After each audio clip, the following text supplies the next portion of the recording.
de ese metro estuvieron en un depósito judicial para ser analizados por los peritos, es decir, que no hace falta ni siquiera que sea un atentado, más aún cuando estamos hablando del mayor atentado de la historia de España. El haber destruido los trenes realmente no tiene ningún sentido.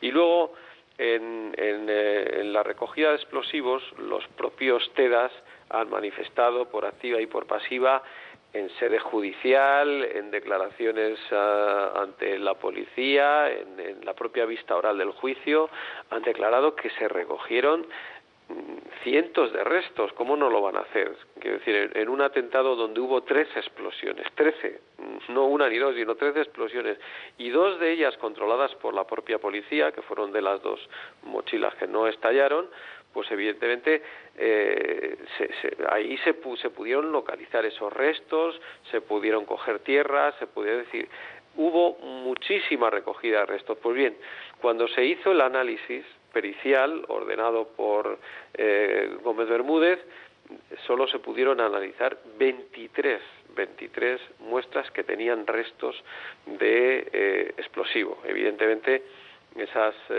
muestras tenían muy poca cantidad de explosivo, apenas se pudieron hacer esos análisis. Uno de los problemas, efectivamente, no solo de los peritos independientes, sino de los oficiales, dijeron que era muy difícil hacer esos análisis con esas pocas muestras. Y luego hay otra cosa que tampoco tiene explicación, a la que has hecho referencia, que es que muchas de esas muestras estaban lavadas con agua y acetona, y entonces ese agua y acetona, que siempre forma parte de los protocolos de actuación en los laboratorios de la policía científica, que se tiene que guardar porque esa agua y esa acetona conservan restos explosivos, se tiró.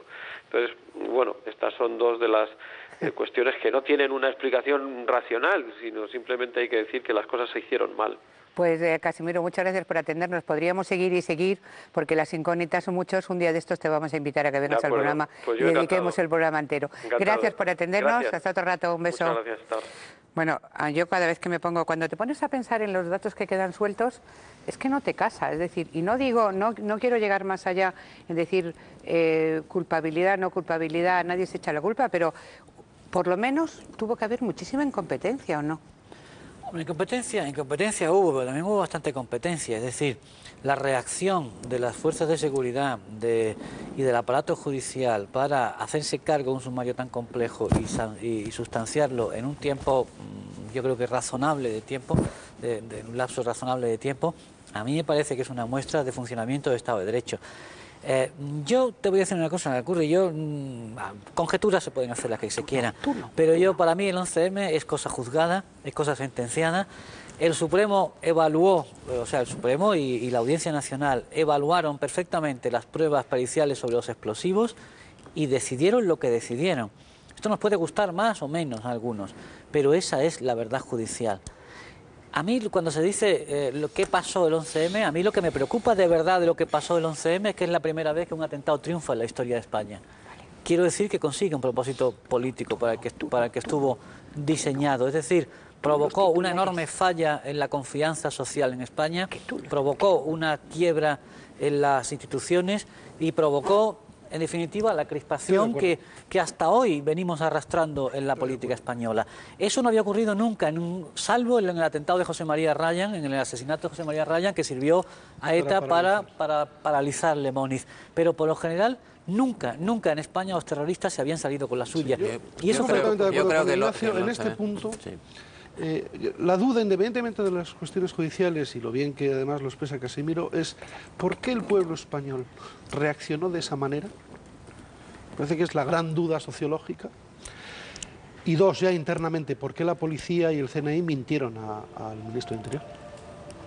Yo he hablado con el ministro de Interior, con Ángel Acebes, ya ha pasado los años, y le he preguntado por qué os empeñasteis en decir que fue ETA hasta tan tarde. Y Ángel Acebes me ha respondido porque es la única información que me daban. Y ya yo creo realmente que hay una foto. ¿Y por qué el gobierno gestionó tan mal aquellas horas? Yo voy a esto.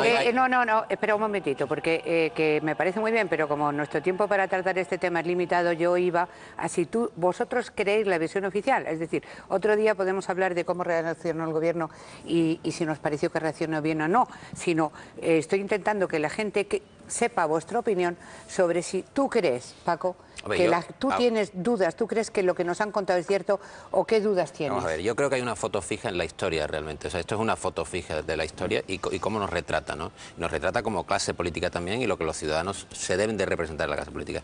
Ninguno de los partidos, lo ha apuntado un poco Camacho, estuvo a la altura de las circunstancias. Si yo no quiero hablar de cuándo... Ya, pero que por llevar la tertulia donde vamos... Espera, pues, pero te respondo a esa pregunta solo un segundo, quiero decir que teniendo en cuenta cómo ha funcionado la clase política con esa voracidad que es capaz de gobernar o de manejar o de mangonear al Poder Judicial, es lógicamente difícil que digamos que confiemos ciegamente en la verdad oficial que apunta Ignacio, ¿no? Es difícil que lo está muy bien que discutamos lo que pasó ese día con la núcleo duro, para mí, el núcleo duro de la matanza, de la organización y ejecución de la matanza, el núcleo duro está encarcelado o muerto en Leganés. Al margen de eso es posible que existan flecos de interpretación y gente que participara en el atentado. Si queréis, hablamos más rato de la causa. Antonio, ¿tú tienes dudas? Este es el resumen de lo que yo creo. Yo sí quiero decir que a mí me resulta tan difícil entender que unos chorizos planearan todo esto. Tengo mi gran duda de lo que pasó. Antonio, tú no era un chorizo. Vamos a ver, a mí como una casa, perdón. A mí me parece una falta de respeto a las víctimas que estemos hablando de esto en un día como hoy, que es el día del reconocimiento y de la condolencia, pero puesto que haces la pregunta yo te respondo. Fundamentalmente no tengo ninguna duda. Es decir, el grueso, lo relevante, las dudas que puede haber, no digo que no las haya, serían irrelevantes. Lo relevante es que esto lo hizo un grupo terrorista de confesión islámica. Los autores están juzgados, están huidos o están muertos. Y si hay algún autor intelectual, será un líder, un autor intelectual de un grupo terrorista o un líder terrorista de confesión islámica. Punto.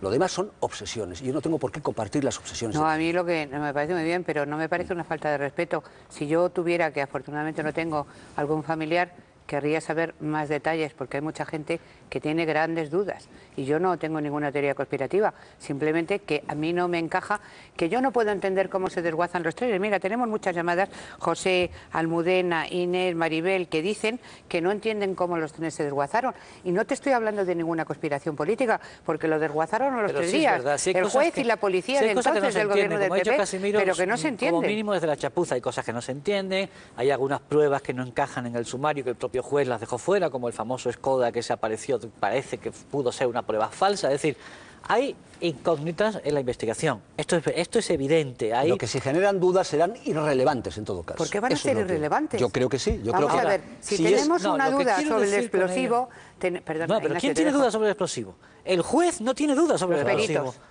No. El juez en la sentencia dice que se usó goma 2 o no. El juez no establece cuál es exactamente cuál es la... Sí, pero el juez evaluó los informes de los peritos, entre los cuales estaba ese que algunos peritos ahora pretenden poner de manifiesto la sentencia, con relevancia sobre el otro. Habiéndose usado goma 2 u otro explosivo, es decir, la sentencia no establece cuál era el explosivo. Pero sí establece con toda claridad que el explosivo de Mina Conchita se usó en el 11M. Es decir, y el Supremo no ha cuestionado, el Supremo que sí cuestionó algunos aspectos de la sentencia y lo revisó, no cuestiona el asunto del explosivo, pero lo ratifica. Curry, en todo caso, ¿qué aportaría el hecho de saber si les han matado con titadine o con goma 2? ¿Qué más les da a los familiares de las víctimas que les hayan matado con un explosivo o con otro? ¿A qué nos conduce el...? Bueno, ¿Por qué no nos va a conducir? Investigar la verdad nunca es malo. Pero si no digo que no se investigue, sino que digo es que es irrelevante. Y alguno de ellos conozco, les da igual todo este debate. ¿Vale? Pues claro. Pues imagínate, los familiares en estos momentos no van a estar pendientes de... Yo creo que desde el punto de vista social, desde el punto de vista periodístico, desde el punto de vista político, preguntarse por la verdad no es malo. Es que hay un cambio. Si yo no estoy diciendo que no haya que preguntarse por la verdad, si se utilizó un explosivo, que las cosas que están en duda son irrelevantes para el fondo de la cuestión. Y la pregunta que yo me hago es, ¿por qué la policía mintió a su ministro de Interior? Es que a lo mejor no le estaba mintiendo. No sabemos. Por tanto, esa duda es una duda razonable, Antonio. Es una duda razonable. Ojo, por si acaso me coliges mal. No estoy diciendo que después la elección sea ilegítima, ¿eh? No. Sí te digo que me gustaría saber si hubo o no goma 2, titadina o lo que fuera. Pero yo creo que desde un punto de vista